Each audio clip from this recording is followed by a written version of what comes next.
What is up, everybody? Josh Tapp here again, and welcome back to the Lucky Titan. And we are back with Jay Johnson. So you guys probably remember we had our interview, Jay, probably over a year ago at this point, I think, since our last interview. But people loved the interview, and I said, hey, Jay's one of those guys we've got to get back on.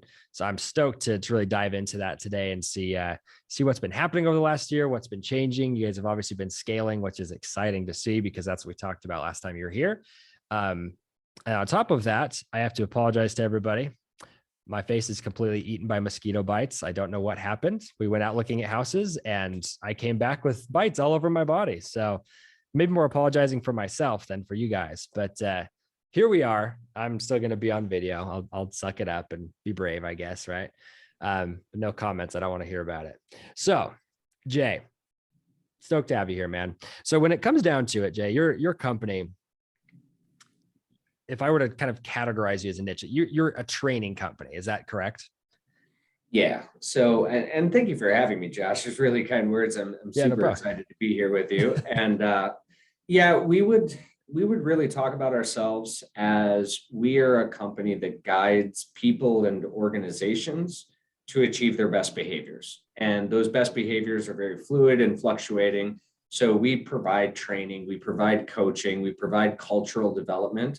But really what we're focused on is empowering people to overcome their behavioral challenges, whether that's at work or, in a larger organizational capacity. Right. Love that. Because we were talking pre-interview and it was bringing back to mind our last interview and of what you guys have been doing in the behavioral sector. And even for us in the past year since we spoke, our team has grown exponentially and we've gotten to a point where I've realized just how important this is, because when there's 4 or 5 of you in a group, you're like, you know what, we can overcome differences or whatnot. But when you start having a large organization, behavior is everything. And you can hire people in culturally, but then sometimes the behaviors don't match the culture. So I'm kind of curious, if I were to kind of give you a scenario here, I'd love to hear your take on it. So if you have a culture and you have a fantastic culture of people, everybody loves each other. It's very familial. They're friends. Everybody loves spending time together, but then equality is not being met. So not equality, but a quality of production is not being met. What are the behaviors that need fixed and how would you fix them? Yeah, it's a great question. So one of the things that I would look at and kind of start in that scenario is what was it that created the behaviors of trust, of cooperation, of collaboration. And I think that when you start with that level of, okay, do you have good communication behaviors? Do you have good decision-making behaviors? Do you have good work style behaviors? What kind of psychological safety has been set? Because all of those things, especially in a high trust culture, well, those are the things that you can start with and leverage as strengths. And when we are thinking about, the potential of, hey, this quality measure is not being met, if you have that psychological safety, if you have that trust and that high performance, how do you then incorporate corrective feedback? Because people are very afraid of giving corrective feedback because they're always worried, am I going to hurt Josh's feelings or anything else? But it's really interesting because, in the Gallup polls and a number of different workplaces, that corrective feedback can actually improve liking, improve trust, and improve psychological safety when done correctly. So I would look at the strengths of the organization. What helped you to get to this space? And then utilize those as an opportunity to say, our next big barrier, our next big behavioral barrier is being able to facilitate some of that corrective feedback. How can we tap into that? When I was, and as you were kind of going through that scenario, I was literally thinking to myself of those behaviors, the culture is created by micro behaviors. I think this is something that's often lost, is there are a number of micro behaviors that lead to that macro culture. So when people are looking at changing a culture or anything else, they look at this as this gigantic animal. How are we going to change the culture of X, Y, and Z? It's oftentimes very similar to changing a diet plan, to changing an exercise plan. If I just jump in and say, I'm going to exercise 3 hours a day, well, not sustainable. It's not going to happen. And you're going to fail more than 90% of the time, just like the rest of us humans. But if I say I'm going to do 2 push-ups a day, I'm going to do 2 sit-ups a day. I'm going to add 1 new vegetable into my diet plan daily. That's achievable. And those micro actions ultimately lead to macro results.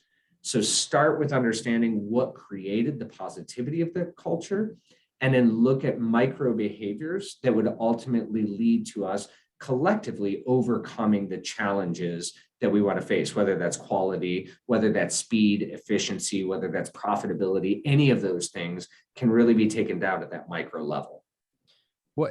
I love that, first off, because it does, I mean, I like the workout example because that's a behavior, right? It's a behavior and a habit or whatever you want to call it that has to be changed.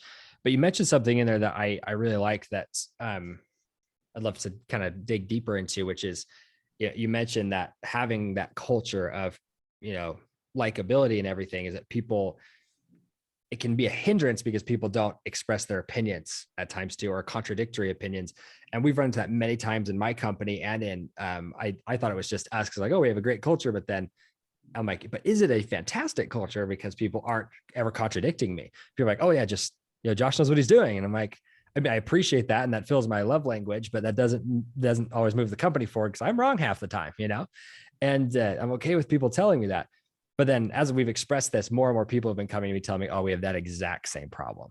And so you talked about creating that constructive feedback in a way that allows them to be able to contradict without ruining the culture. Do you mind kind of diving into that? Yeah, absolutely. So I kind of share this as my metaphor for the situation. As I got older, my parents got way, way smarter. And I started to really appreciate some of the things that they told me that at one point in time in my life, I rejected, resented, and pushed back on. It didn't mean that there wasn't a loving relationship or a loving family in that space. On some level, some of it was my own ego. Some of it was my own drive or desire for independence. So I think we spoke a little bit about the behavioral elements program the last time. I'm very high in that fire element, right? I need to try, I need to do it myself. I need to drive forward. So when you are telling me that I did something right or wrong, I'm either going to want to prove you wrong, or I'm going to want to accept that and be like, yes, and we're going to continue to do that. But that's not always going to be the best behavior. Right. When we're looking at something like feedback, part of it is understanding not how does Jay give feedback, how does Josh accept feedback? Maybe my feedback strategy is not to say, Josh, I think you could do this the next time. It might be something where I take it from a more coaching perspective and say, hey, Josh, how do you think you could be more effective with this next time? I think you're doing great. You're doing awesome work here. But I know you, and I know you want to take it from great to exceptional. And I know you want to take it from exceptional to blank. How do you think you could do that? And I start a conversation with you. And so, I haven't really thought about it. Did you have ideas? Well, I have a couple of ideas. Maybe we could explore these together. So instead of me telling you what to do, I've now zeroed in on your behavioral type. And I've also looked at it and said, if I know that there's autonomy and drive and potential and desire to learn and experience on your own, can I offer that feedback? Can I hide that vegetable amongst the cheese to get you to take that in a different way versus somebody else who might be more methodical, our earth elements? That I have some structured feedback I'd like to share with you. Is Friday a good time? Would you be able to walk through me in 20 minutes and I could offer you some different things that you could consider for the future? And I might have a very different approach to that, but it's really about understanding not only the way that I give feedback, but the way that the person that I'm trying to communicate receives feedback. Yeah. Well, that could just open a whole can of worms. So I was like, I just want to ask about each of the different personas and how to give feedback to them. But I am curious about one persona in particular. We have a lot of these within our company, which they're the people who they're actually doing a really great job, right? They have their mistakes. But then our concern is like over giving feedback because they're going to feel like, oh, I suck. I'm not doing a good enough job. When the truth is, oh no, you're doing great. Like you said, we want to take you from great to exceptional.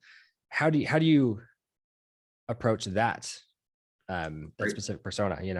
Love that question. Yeah. And oftentimes, so when we think about that persona, right, what is it about What is it about that receiving of feedback that maybe challenges their own internal safety or their own internal security?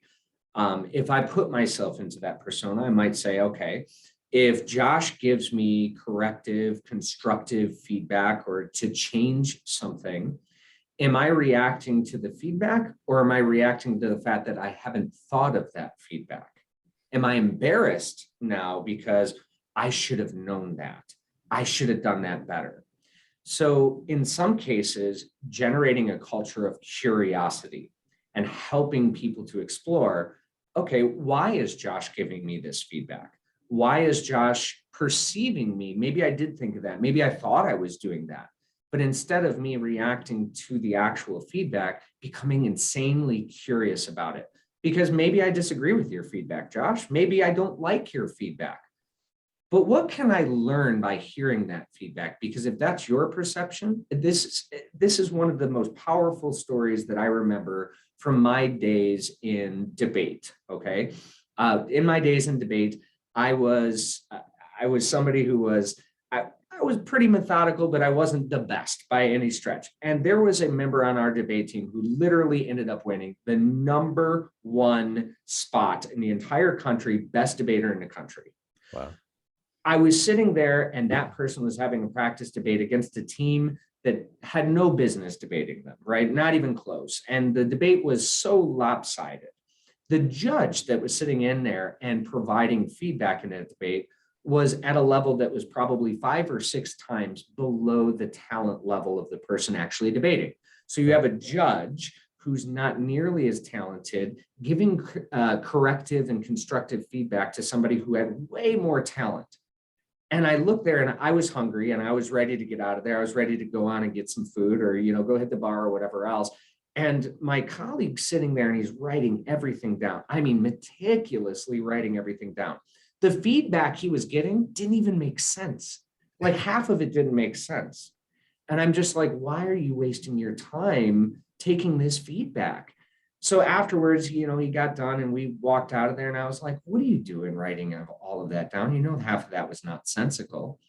And a reaction that I got back was so brilliant. And it was one of those fundamental moments that I feel like changed my life because he looked at me and said, well, Jay, yeah, maybe that wasn't the most technically accurate feedback. Maybe that wasn't the best feedback that I could take into the next round.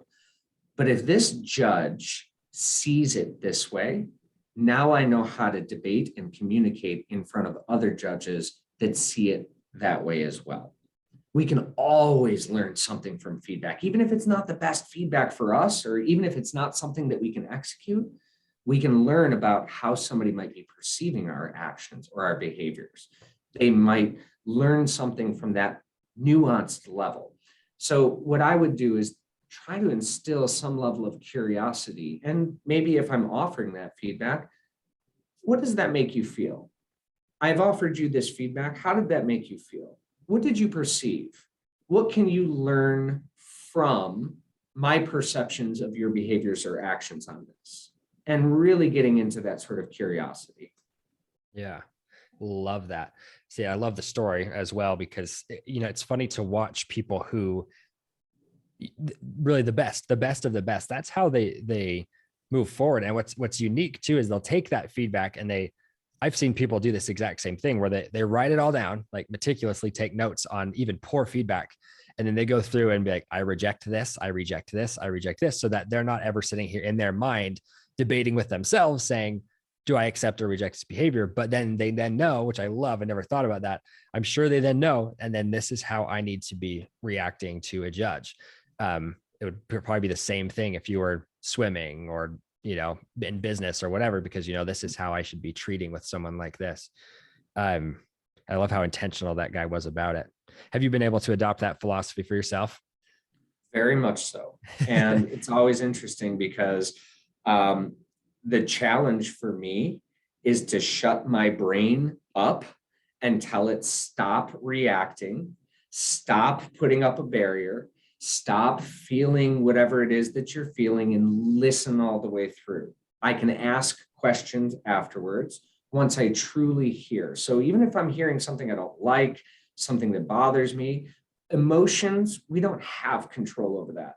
You could say something and immediately I could feel offended. It's not like I can be like, well, I'm going to choose not to be offended by that. What I can choose is my behavioral reaction to that.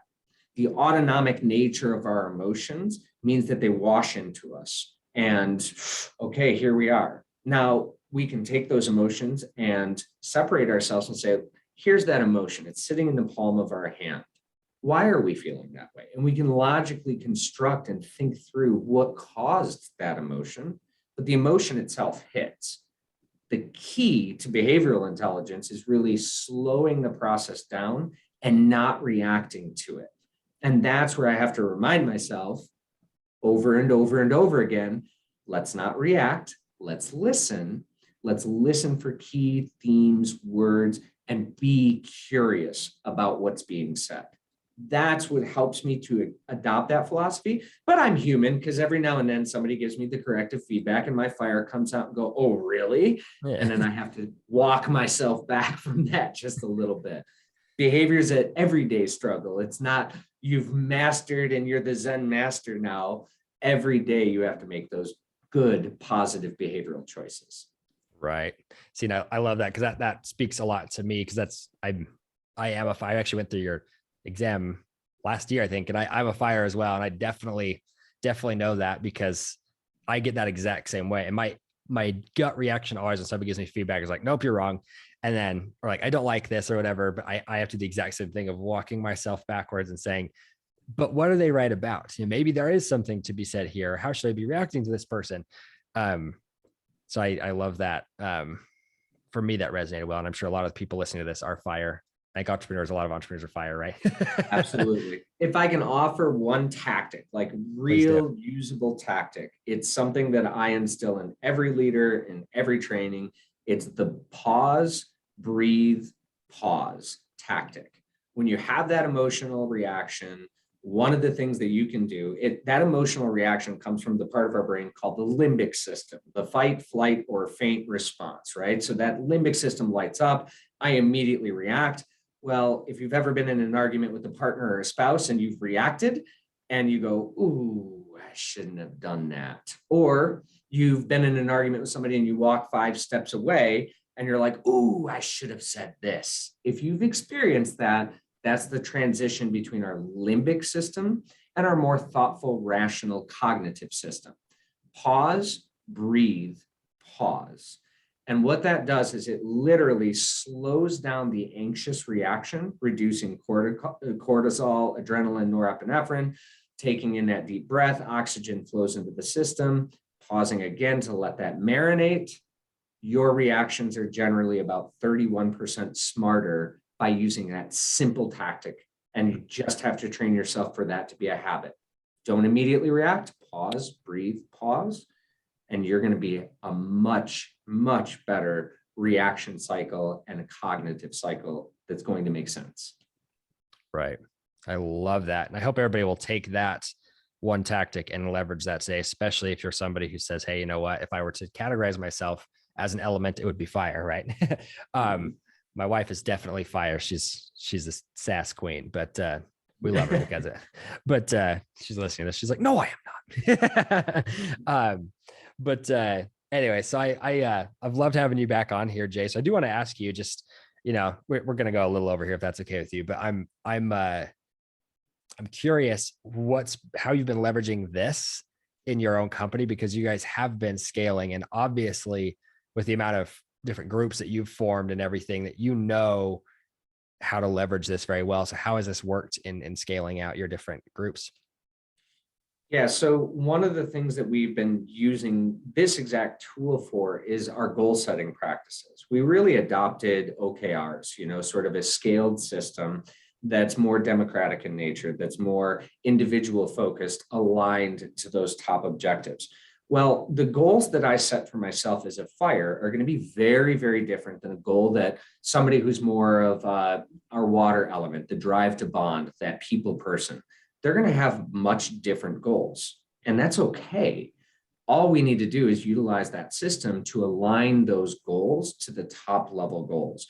So understanding that if I go to a people person, and I say, I need you to hit this quota, I want you to do this, and I want you to do this, and very direct, driven, purpose, ambitious, and aggressive, that person's not going to do that great in those goals. That's not their behavioral drive. That's not their motivators.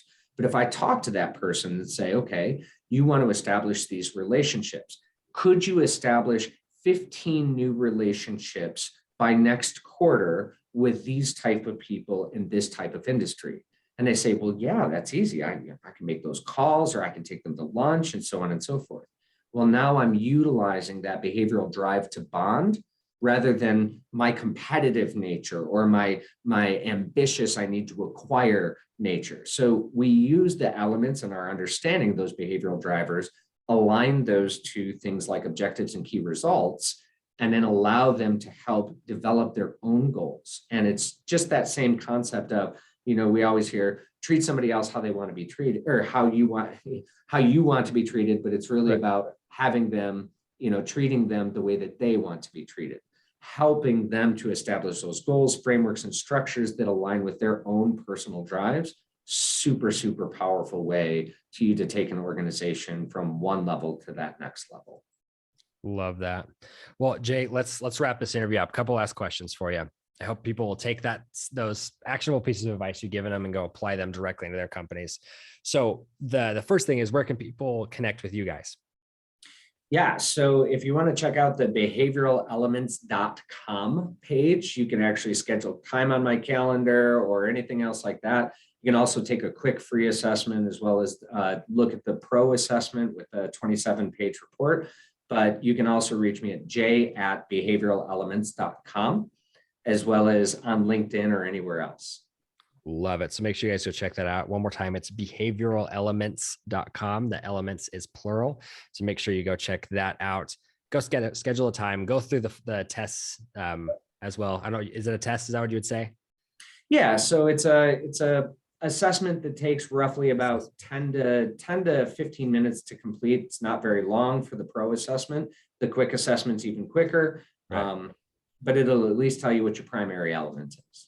Right, which I love. And I've done these assessments. I hope everybody goes and takes these for themselves and leverages these to help them know how to interact with people on their team, people they're selling to, and people and other relationships in their life. So Jay, just ask you one final question. Could you give us one final parting piece of guidance before you go?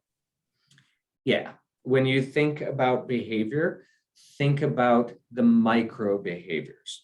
And when we look at that tiny level, it's just like creating a habit.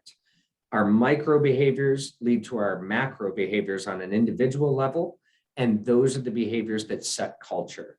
So when you start to see challenges, or when you start to see opportunities, focus in on the exact specific micro behaviors that have led to either your success or failure. And that'll give you a leg up on your competition.